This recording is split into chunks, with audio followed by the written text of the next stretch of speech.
Hey guys, in this video we're going to take a look at how you can set your Apple TV purchases and rentals video definition to high definition or standard definition on iPhone 12 or iPhone 12 Pro.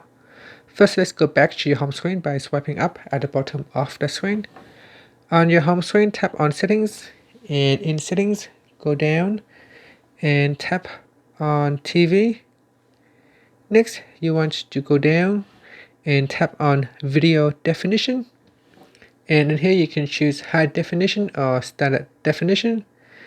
It said that if you select Standard Definition, only videos in Standard Definition will be shown as an option when you purchase or rent videos. And that's it. Finally, you can swipe up to go back to your home screen. Thank you for watching this video. Please subscribe to my channel for more videos.